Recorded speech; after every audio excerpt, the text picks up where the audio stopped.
now admitting attendees into the webinar. So we're going to wait a little bit, just a couple of minutes until all of our attendees are here, and then we'll make some introductions. So please kick back, make sure you have a strong drink. You never know, it could get really exciting. So Sounds good. yeah, just letting folks log on. I think we need some hold music, don't you think? A little Girl of Ipanema. Michael, hit it. Should always have it handy. I should have had something queued up. I'm in my dining room. There's no music in here. It's the only place in your house, Peter. Only place, ever, literally the only room in my house with no instruments. ever quiet, right? Great. None of these instruments actually work. They're all fake. Even the uke? Looks like you've got a uke on the wall. Yeah, it's just a prop. It's just That's just a door knocker. it's a virtual background. It's practically a logo. All right, well, at least our number of attendees is constant at the moment. So let us begin, and we may be joined as we go along. Hello, folks, and thank you for joining us for our first Speakers Night webinar. We've had many Speakers Nights at Villanova Theater in the past, usually Thursday nights on the second week of a run of a show where we invite experts to talk about the play or musical and production. And this is different only in the sense that we're doing it virtually for the first time. We're doing it live, so those who are attending right now will have an opportunity to ask questions, and we are recording so that it'll be available later. But if you're watching the recording now, although you can ask questions, no one will ever answer them. So hopefully we'll get to them tonight. I'm Michael Hollinger. I'm the Artistic Director of Villanova Theater, and I'm just going to briefly introduce our guests. You can get full bios on them in our online playbill, but just so you know who folks are, and I'm going to go around my screen as it appears here. We have Peter Hilliard, who is Music Director for Songs for a New World and also a faculty member at Villanova Theater. Moving around, we have Michael Kiley, Sound Designer.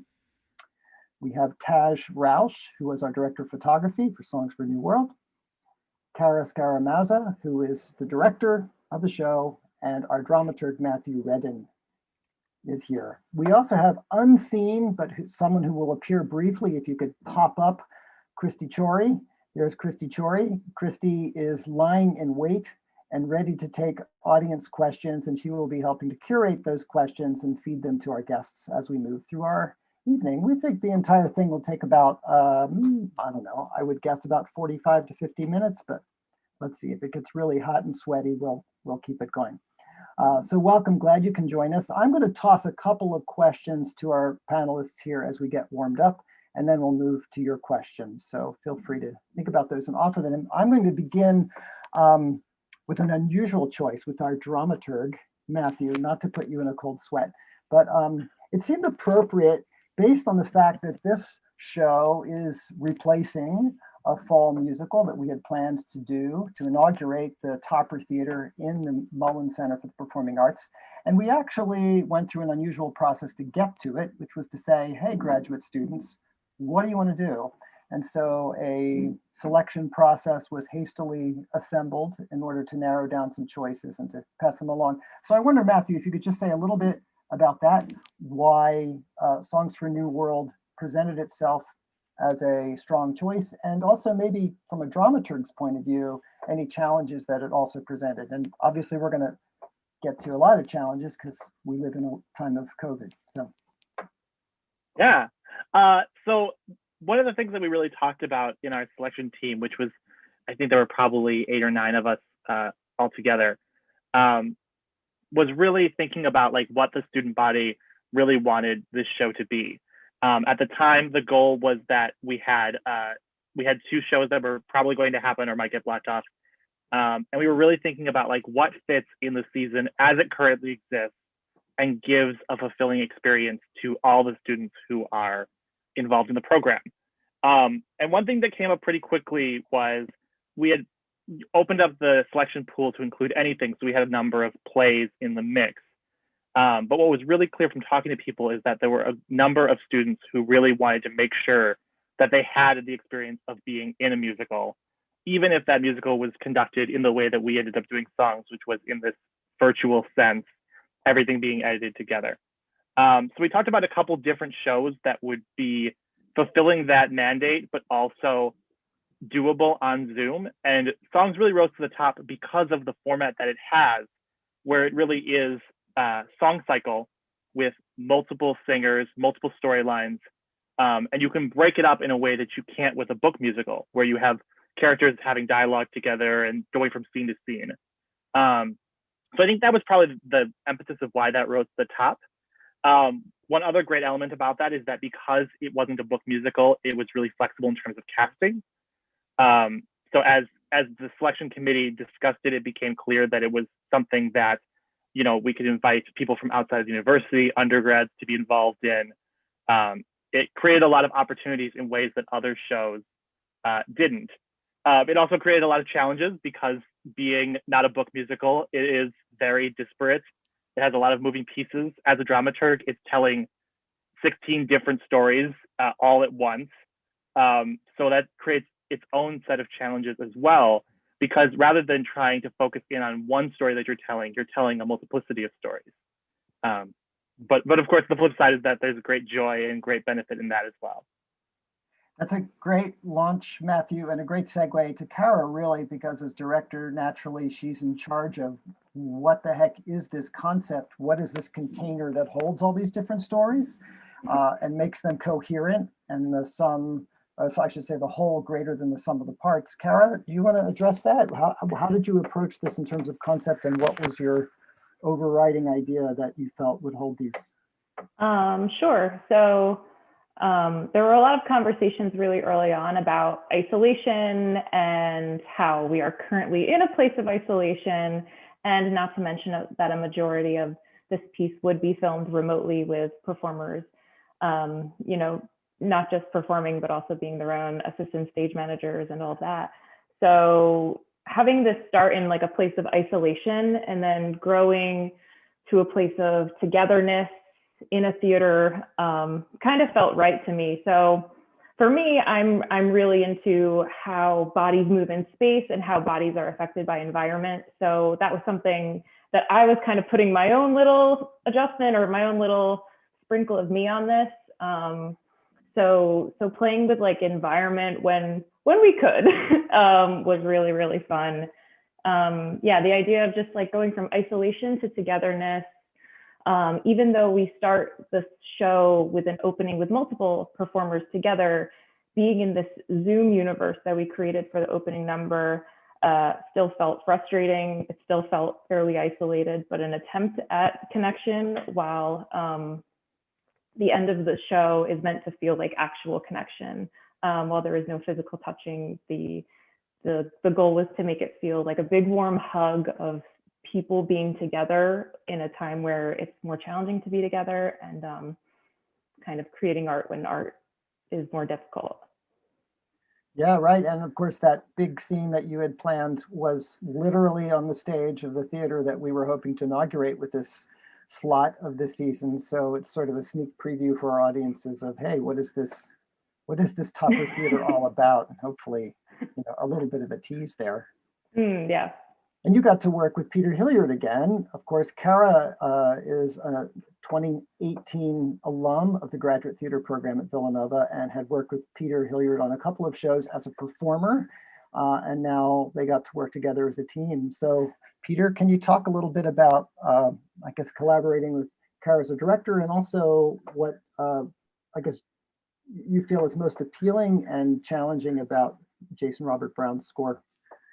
Well, of course, it's wonderful to work with Kara again because we had such good times working with her as an actress, and of course, it's totally different to have her as a director. And it was wonderful to see her just jump right in and confidently make things happen. It was like working with an old friend. As far as what's challenging about Jason Robert Brown, I think if I were to music direct this show at any point, the piano part would be frightening because his piano parts are really quite difficult. And And then, of course, the vocal harmonies are very difficult. So in a normal production of this, you would probably spend 60% of your music rehearsals just on the vocal harmonies. And you'd say, gosh, I hope you all know the solo numbers because we're going to be working on this 1 3-part harmony every time we get together. And then I would be learning the piano parts as we practiced. as we rehearsed it, I would be figuring out how to play it. This was the opposite. So because the lag on Zoom is so ineffectual in rehearsing music, I had to record the accompaniments for everything before they were rehearsed so that the singer had that accompaniment to play in the room. And I didn't play in the rehearsals at all. I just sat and listened to my own mistakes coming at me through the Zoom.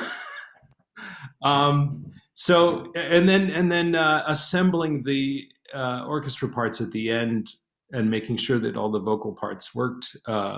It would be impossible without Michael. So there's probably some kind of segue to be had at this point to Michael Kiley, who really took all the little pieces that we gave him and assembled them into something really wonderful.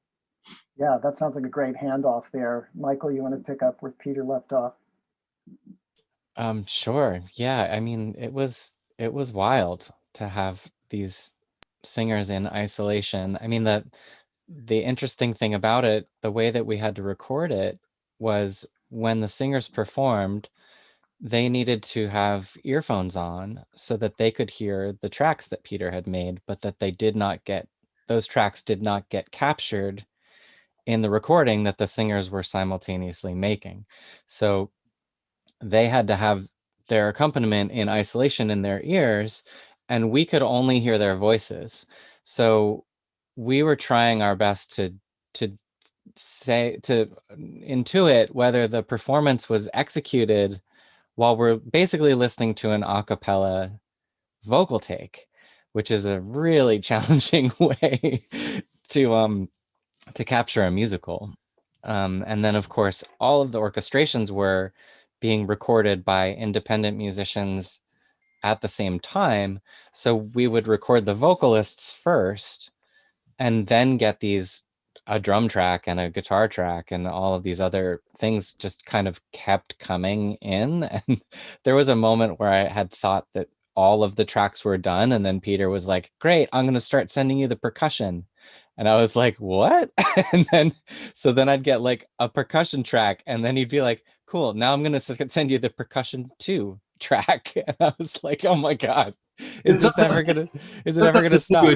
A track and it would be like one triangle hit. Yeah, it'd be like a triangle and like a shaker, like and that would be it. And I'd be like, this is what I've been waiting for this whole time. Okay, great. Here we go. Now it's done. Thousand different pieces to put together. Yeah. And your partner in crime here in terms of editing, because as we learned, post-production, we never do post-production in the theater. It's called we strike the set and we go home. So suddenly we learned like, yeah, there's this massive process called post-production. So Taj, could you talk a little bit about your end in terms of really what was new for you, I guess, in this process and what were the biggest hurdles you had to overcome? Yeah, absolutely. I mean, for me going in, I definitely thought, all right, well, the hardest thing is just going to be syncing stuff. And I've worked a lot in like the music video realm. So I was like, that's totally fine. Like, I'll just, sync stuff up and handle the rest of, leave the sound to them. And they'll just send me something, finished and I'll add that on. And although in concept that, seems like it would work, the post-production definitely was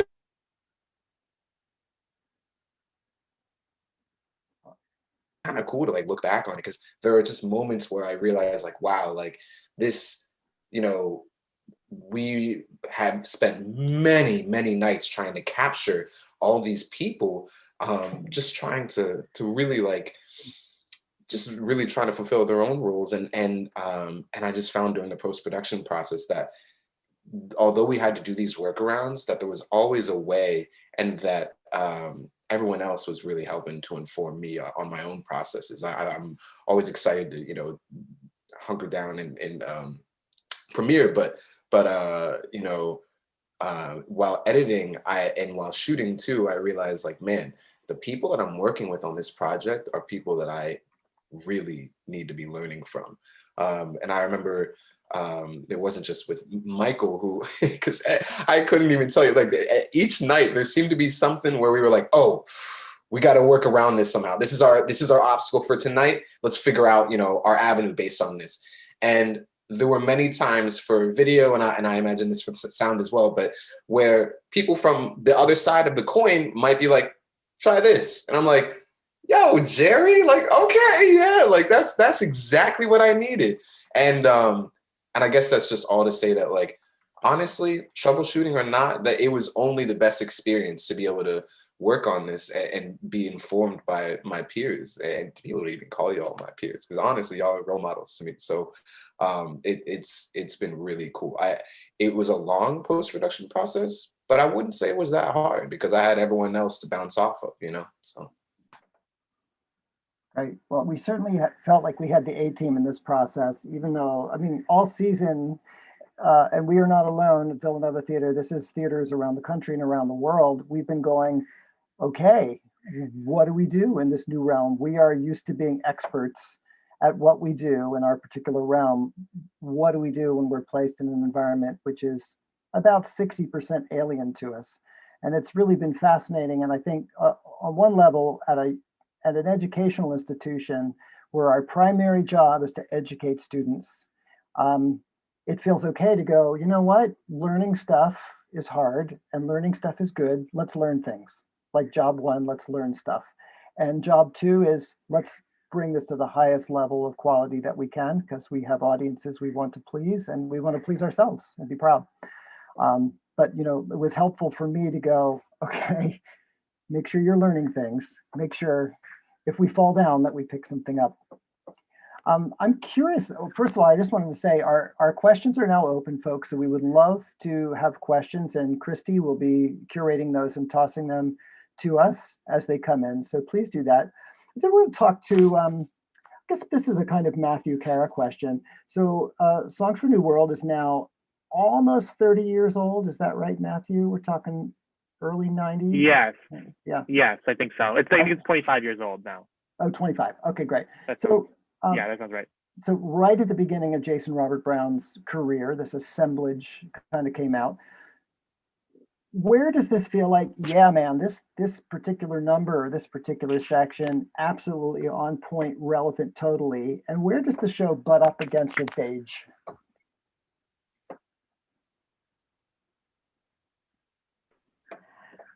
This is a really interesting question. Yeah. There have been a few moments throughout this process when Matthew and I would have a conversation and be like, what do we do about this?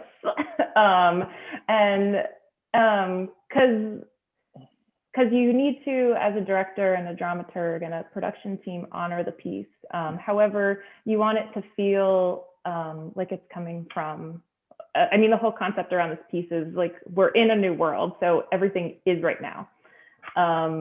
So we're not like aging it, I guess, except when we're watching the Surabaya Santa film from 1995, but it does still feel like everything is taking place right now. We're not in 1492, we're not in the Revolutionary War.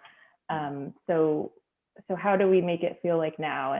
And I think a good example of that would possibly be like how we implemented this digital world for Steam Train and stuff like that. I know that that's clearly not the original envisioning of this piece. However, sometimes it does have dancer, in the most recent revival, there are dancers and basketball movement choreography. So to alleviate some of that, there was a lot of reimagining of what these environments looked like and where it landed for us. I'll hand it over to Matthew. Yeah, I was gonna say, I don't think I have anything super concrete to add to that. I'll just add that, I mean, the conceit of the show in many ways, at its original point, is that many of these songs are songs that had other lives outside of Songs for a New World and were themselves completely recontextualized for the original production. So while you're balancing, like, you want to honor how it was originally presented, you're also working with a piece that says implicitly, these pieces are being given a new life and a new context. And so some of the pieces that I think really surprised us in this process are the ones where we chose to say, let's put this in a different context than it was 25 years ago. And it really strengthened our production to do that. Well, yeah, I mean, one that, of course, leaps to mind is really early in the show. I guess the first solo number on the deck of a Spanish ship, where we hear the trailing off of a Black Lives Matter protest, right? And we now hold this character in a certain light. Why is he weary? What is his journey, and who does he feel responsible to? That has a huge amount of clout, I think, and in that tiny little gesture that places it in context. And of course, we get to see that same character, and we know it's not just the actor playing a different role because he's costumed the same way. We get to see him at the end, and so that linkage feels like a really powerful thread and very contemporary. We have an audience question here, which is about the editing process. How long did it take? And a tack-on question: what made specific numbers easier or more challenging to edit? And maybe if there's a specific to that would be possible. I'm going to toss that to Michael and Taj, because I know both of you were heavily involved in the editing process. Yeah, I mean, on my end, I think the editing took 4 weeks once we were wrapped. I think that's right. Of me, like, pretty much working all the time on this, as much as I could in my studio, and then sending mixes to Peter. Of course, Taj is able to edit simultaneously, and then once I get the final mix, I send that to Taj, and he can just drop it in to the timing that has been established from the very first piano take that Peter made that the singers performed to. So it was very much a stacking of information and a replacing of information. And yeah, so for me, I think it took about 4 weeks from the final record. And I'll just toss in there, those of us who are watching various takes come through, we're hearing each one with a slightly more complex and complete audio track. So you listen to it and say, well, that sounds pretty good. Shouldn't there be drums in here, or shouldn't there be something else? And indeed, they were coming, but you might have to wait a couple passes. Tash, were there any particular aspects that were really tricky with this, inside the general context of everything was tricky? Yeah, I mean, I think as we, first off, the simultaneity of editing was really a godsend, because being able to have the piano track to at least start with, so I know what to match visuals to, was super useful. But I will say it was really beautiful to, like, every time I input a track, I'm like, oh man, like this is really coming together. And it's like, it was, where once I was like, this is good. And I'm like, this is awesome. Like, this is really, these tracks are so full. Obstacle wise, I feel like on my end, transitions were kind of tough. And we we had a lot of talk on the purpose of them and where we need them, where we don't. And I think Kara was really good about, like, not only asserting, what belongs where, but why, and like how it speaks to the spine of the piece. So that was great. I mean, right, because outside of that, yeah, I'll just say, like, normally when you produce this piece in a theater, there's applause after the end of every number because it's a song cycle. And we sort of had this dawning in a production meeting of, oh my gosh, we're not going to have that. What are we going to do to get from one number to the next, and sort of either like keep the energy in the air, or, intentionally let it drop, or so there was a lot of discussion about that. Yeah, it's such a huge question to go, we understand in our bodies, those of us who work in the theater all the time, like, of what the moment to moment breath of a show feels like, especially a musical, where you complete a number, an audience applauses, an audience releases something, and that release also covers a transition as bodies flow in and out, and lights shift and all that stuff. That rhythm is completely altered when you could go boom and make a quick cut and make that transition instantly. We have a new question here, and this might be just a quickie response. We'll see. We'll go around. What was everyone's favorite number? You can't play favorites with your children, but I think Flying Home ended up being my favorite. Just in terms of the pure musicality of it and as a piece itself. Hear My Song was probably the most exciting for me to do. Ironically, the song itself I'm not in love with. However,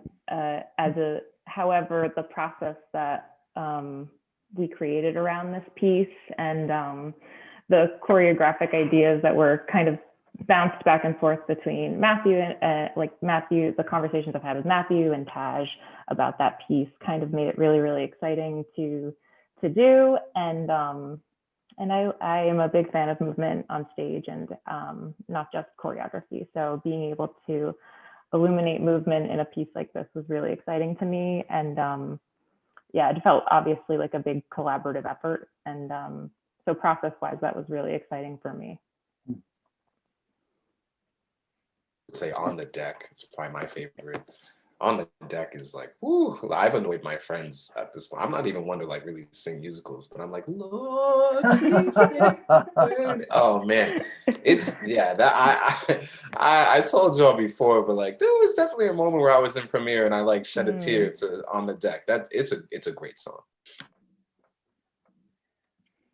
I'd say that mine is probably also Hear My Song, although I really love the music of the piece, I think. And I think what was great was hearing it on the soundtrack and listening to it over and over again. And for me, seeing as the final version, looking at the piece come together, it has that great payoff in the film's version, where like all of a sudden you're like getting a pan and you're seeing people on stage. So for me, it's kind of those both living together that works like a 1-2 punch.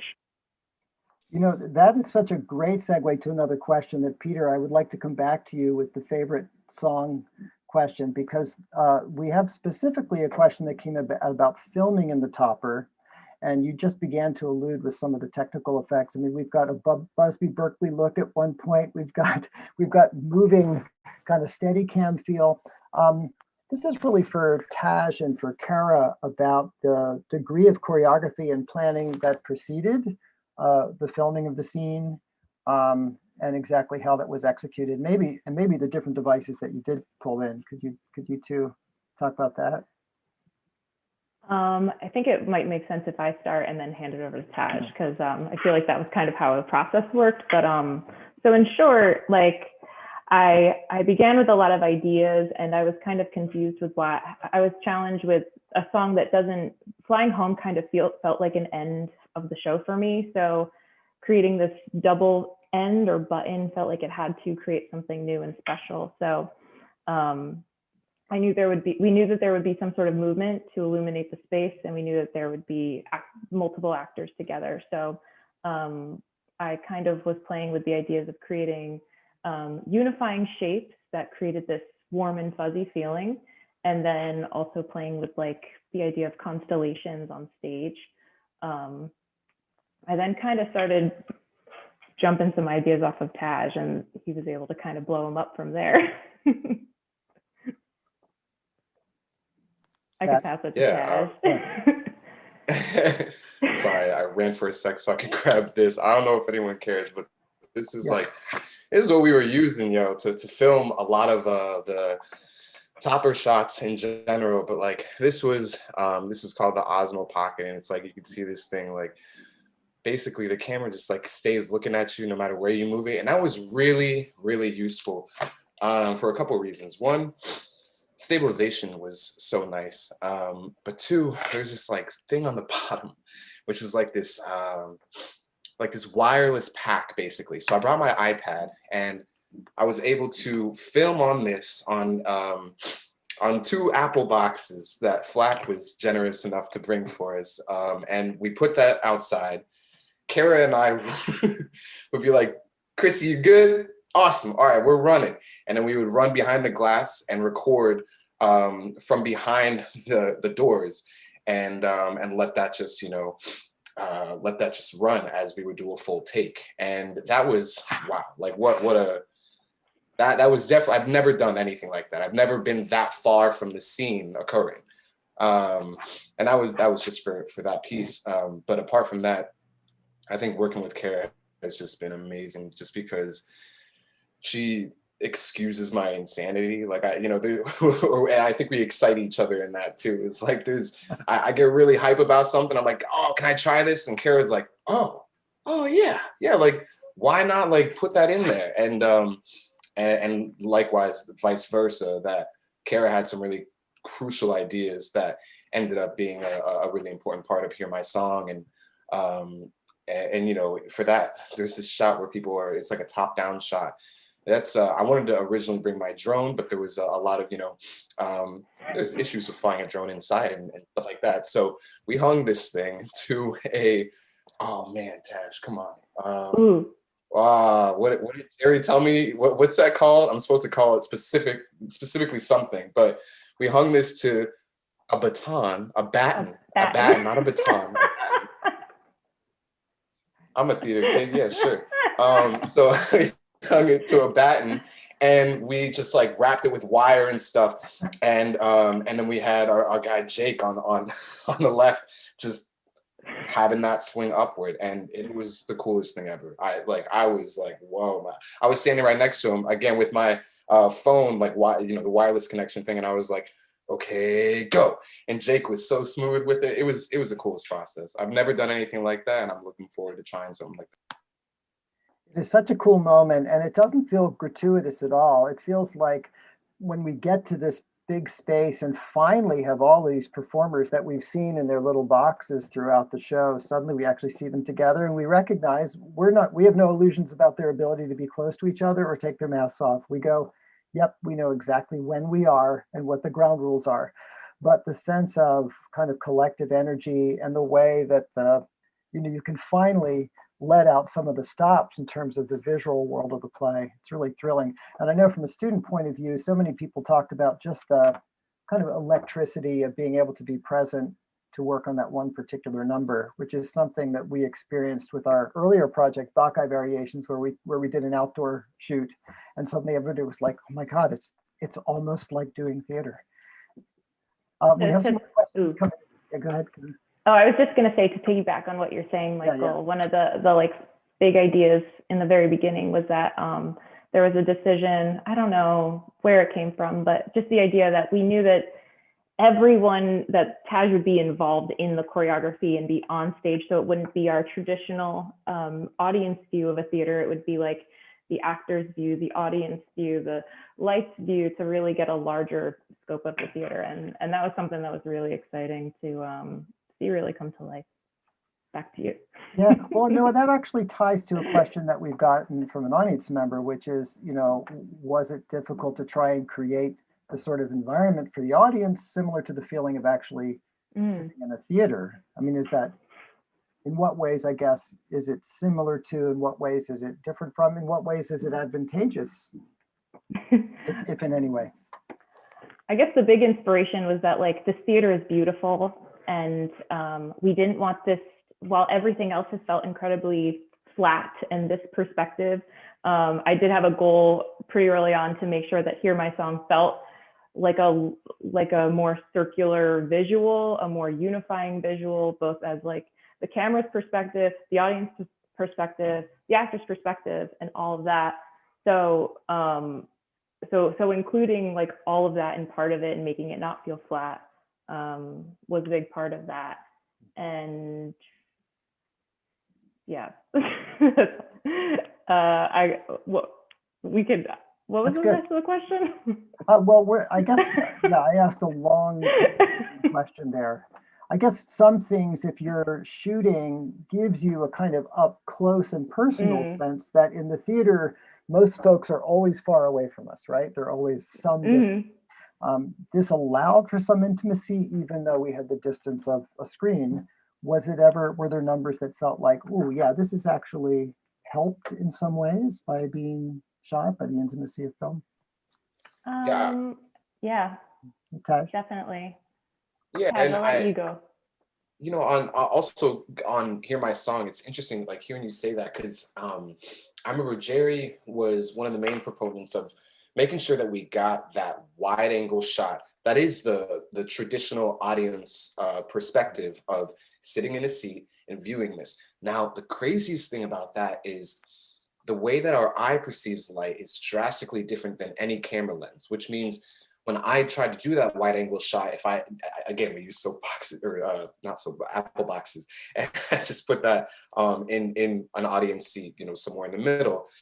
Now that came out much darker than what we had hoped for, which then meant that I had to ask Jerry to focus the lights and intensify them at a certain point, which would look non-realistic and if you were sitting there. But in terms of video, that replicated what it would have been had you been there. So it was like, that was a weird obstacle. Is like literally making it less natural so that it can look more natural in post, you know?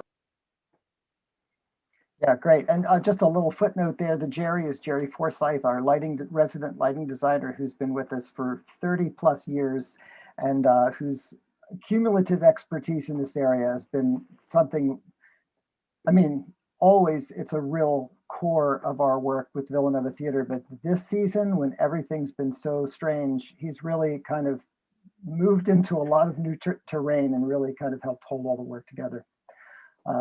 Thanks. We got some new questions coming in. One is about the difficulty of this type of production. Was there a step in the production that you thought would have been more difficult that ended up being easier than expected? No. It was all hard all of the time.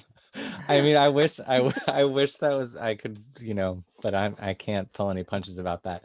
It was so challenging, and because we're dealing with a different environment every night I don't know if people know this, but the students had to set up their own technology on the night that they recorded their content. So we figured out like a week into it that we should probably tell the students that it's going to take at least an hour before we start to track, because them just mentally knowing that would maybe let them relax a little bit, because it was such a significant amount of time that I think kids were like, I have 3 hours to do this whole thing and it's already an hour into it. What are we doing?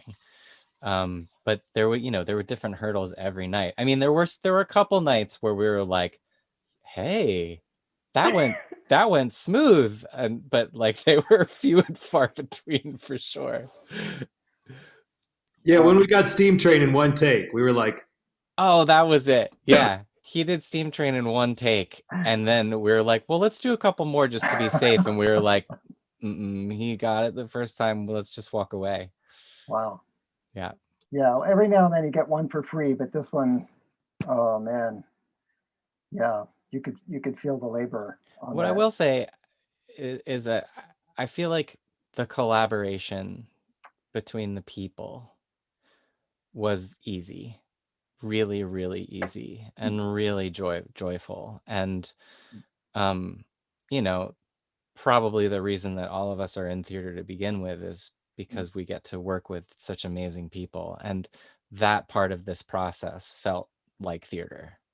And I do remember like wrapping up for a couple nights and us all sort of like commenting on that, like, wow, that really felt like we were in the room together.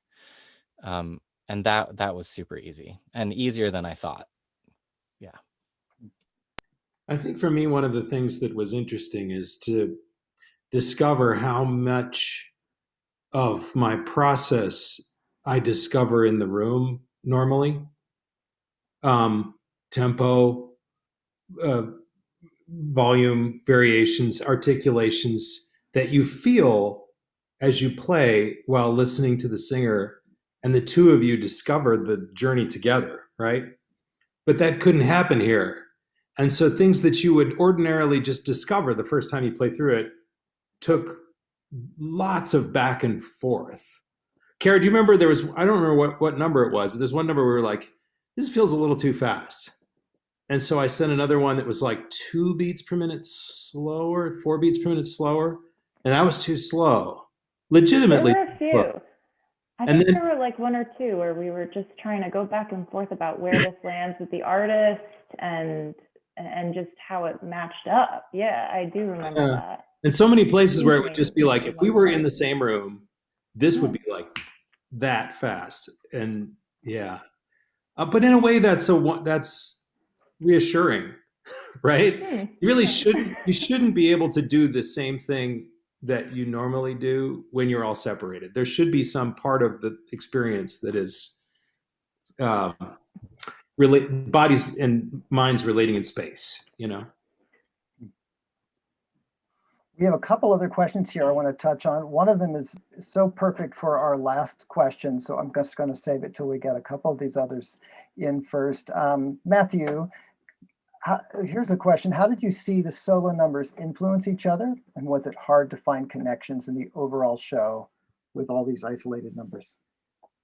Yeah, I think I'll answer that question, I think, first by talking about what we didn't do in the show that does answer that question in many other productions.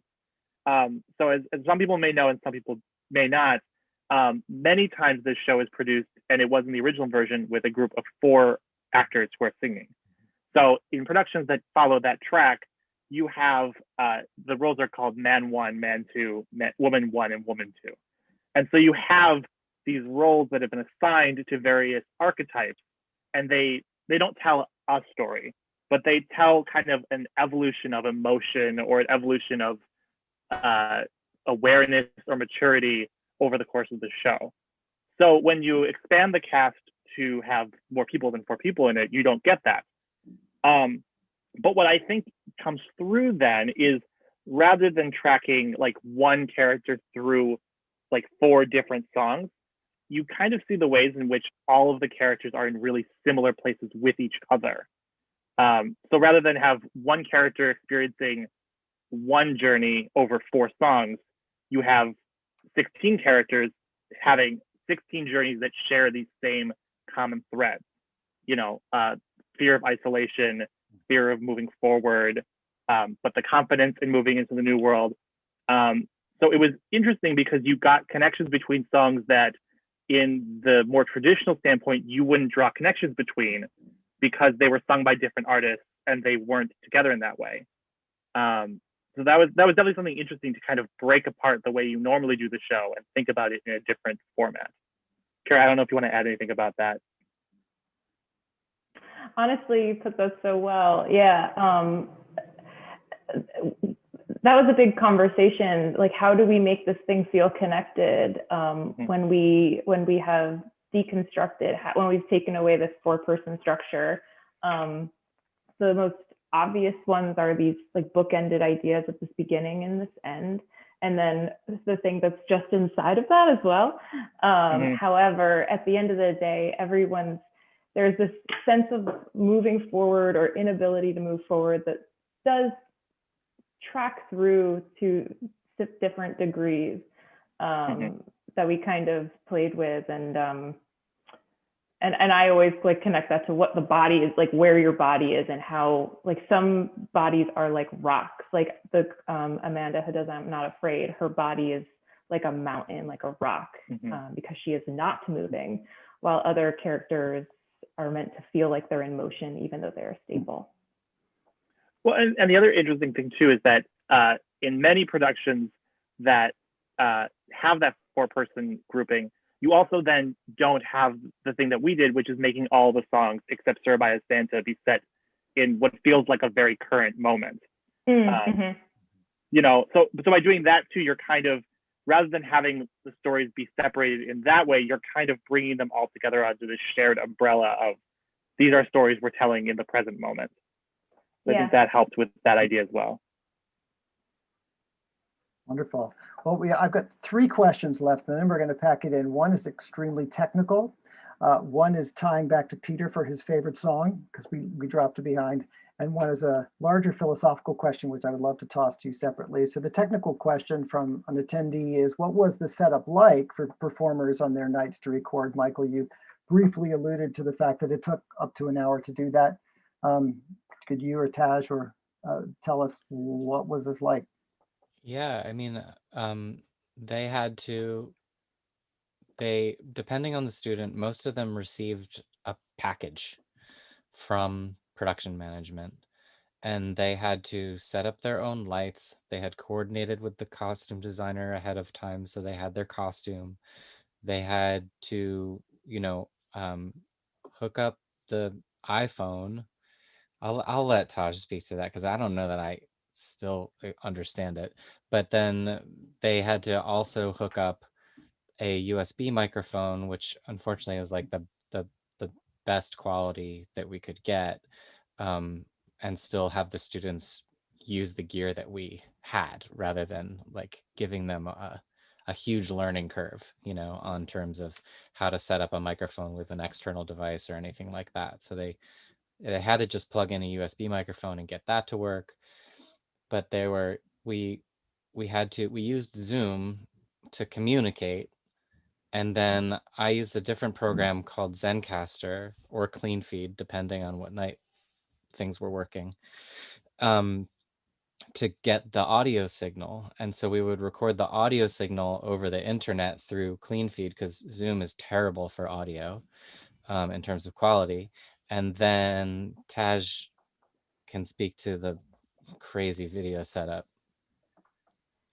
Crazy indeed. I mean, we would, working on Zoom, we would hook up the phone, and part of the kit necessity was that we realized we really needed everyone to, if we wanted to be recording on a device, but also simultaneously viewing that recording, having everyone have an iPhone and then an iPhone charger that they could then plug into the iPhone, plug into the computer that they get in the kit, screen share that to Zoom.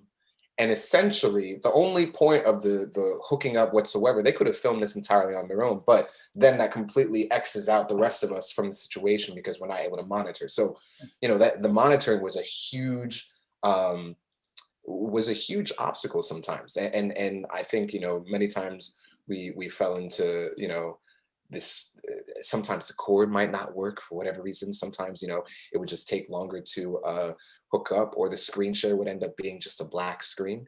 Things like that happened. But and then there were all the nights we had to film sideways. Oh man, wow, yeah. Remember that? Man.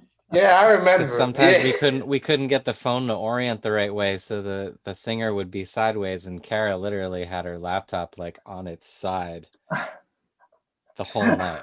That's right. Yeah. For an entire night, because there was very little wiggle room in terms of reshooting anything. Yeah. Exactly. Yeah, the schedule was we super had to tight. get it done. We had to just do it. Yeah, and it became a ritual. I believe that everyone involved could recite instructions in their sleep after, wow. But yeah, we pulled through, man. Yeah, in a big way. Thank you. All right, so quickie question. Peter, do you have a favorite number in this show? I was thinking about this because, there's so many beautiful performances and it feels wrong to single out one of them. But I have to say, one thing that has been really special about this experience is that normally when I music direct a musical, I watch all the scenes and I really enjoy the scenes, but I never see any of the songs because I'm always playing. So, I enjoy a scene and then I keep thinking to myself, am I supposed to start playing soon? And then I stop enjoying the scene and then I'm really in the number and I can't just watch. And so it was really a joy, especially in a show with this complicated a piano part, to just be able to sit and watch the singers. So Christmas Lullaby was a real standout for me, and Megan sang that so beautifully. And as lovely as that piano accompaniment is, it's kind of a great song to watch somebody just sing without any accompaniment. And I remember watching that and just getting really overcome, and I would never have had that experience if I was trying to, that's not a terribly hard piano part, but I would be thinking about it and I wouldn't be able to really listen to the beautiful work that she was doing.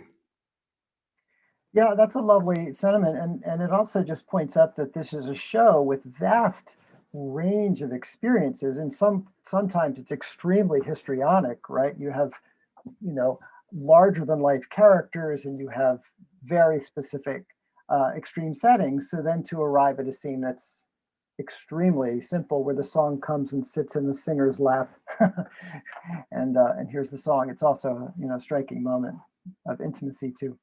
All right, well, James Imes, our faculty member and resident director, has sent this beautiful question that I want to pose to everyone before we go. So it just disappeared. So I think I'll try to rephrase it. What about this production and this process will you take with you into your artistic lives beyond Songs for a New World?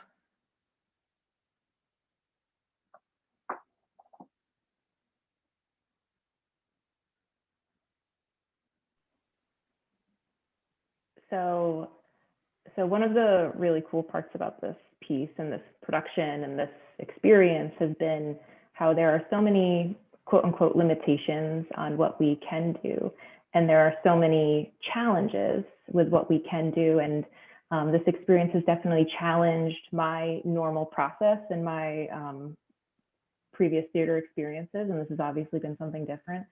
But within that, I think the really incredible thing that I'm going to take forward, well, there are two.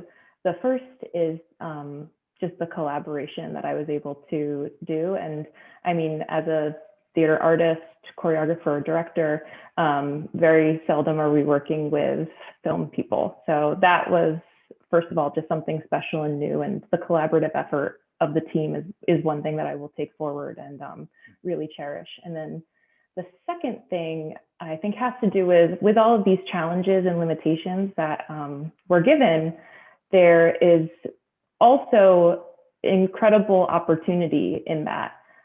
When you are given really limiting circumstances, or when you are given different circumstances, you're able to rethink your mantras, your way of thinking, your process. And I think that has probably been the most exciting part for me, and something I'm really looking forward to moving to recreating in the future or reinventing in the future. And yeah, being able to take those lessons with me is also pretty incredible.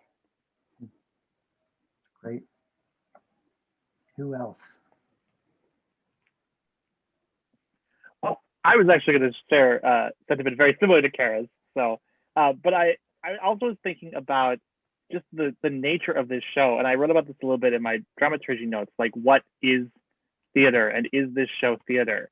And I think it was really valuable at this stage of my professional career and my educational career to experience a production that had so many elements that weren't theater, and to see ways that we can innovate and work together and use non-theatrical forms like of audio editing or video editing, either for more virtual theater or once we're back in physical spaces. And having that opportunity to think about how we can grow and change the art form beyond what we've been doing. Because I think while this production would have been lovely to stage in person in a real setting, I think there's a lot of really wonderful things that never would have existed if we weren't forced to create in this way. Yeah. Great. Who's up? I'll jump in.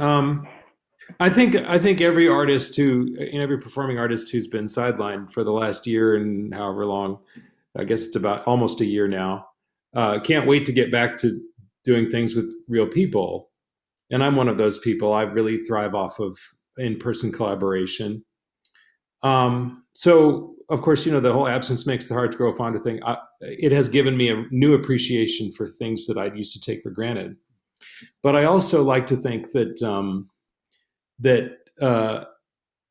when we get out of this, that we will be less afraid to be improvisational in solving problems, and willing to take a new problem solving direction, rather than just relying on the thing that always worked before.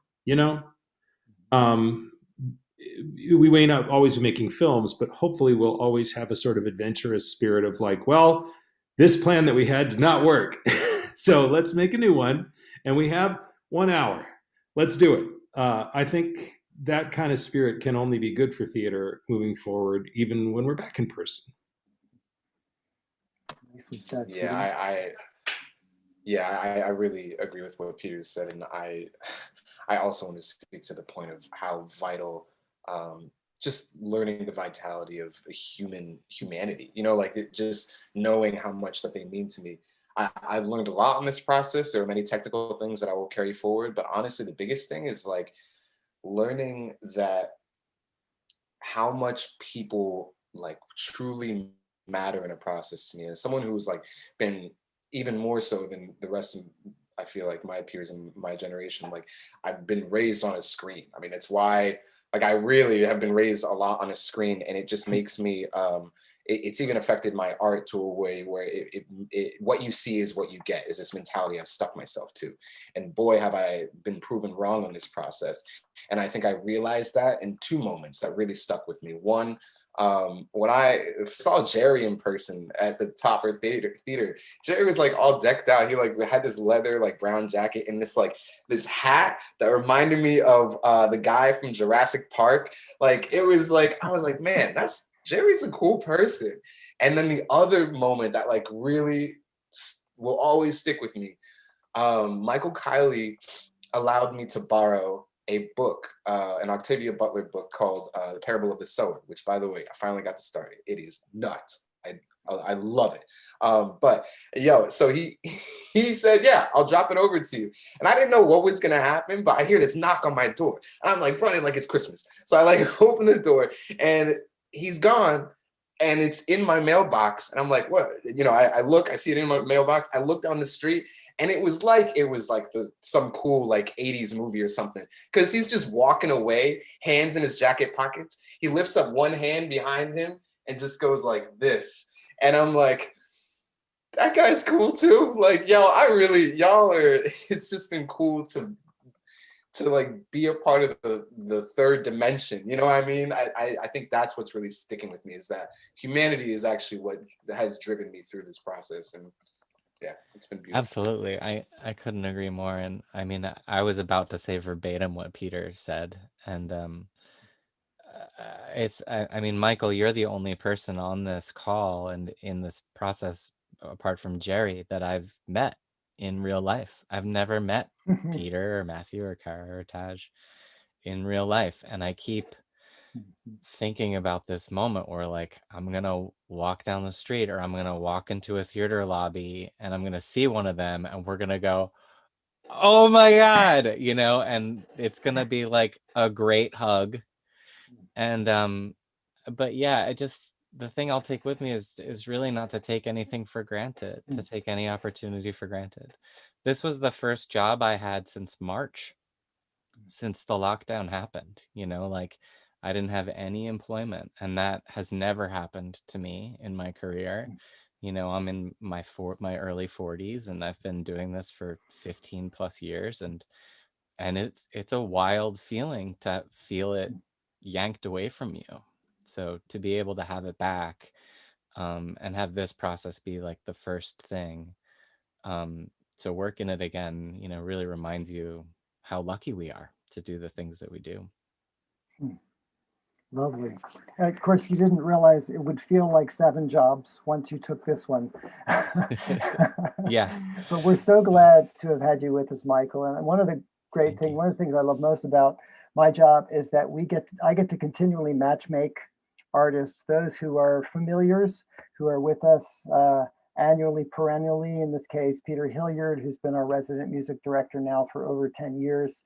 You know, to watch students blossom, as Matthew, as a rising, you know, as a second-year graduate student doing this work, to work with alumni as Kara comes back in a different role to lead the production, and to bring utterly new artists to Villanova Theater who we didn't work with before in Michael and Taj. And in the case of Taj, an artist that we never work with. We never work with directors of photography, right? But we're learning all about directors of photography and what they do. So although this particular combination is unlikely to kind of come together again, as the creative team on a show. I do hope that we will combine in many different ways in the live theater when we're all past this.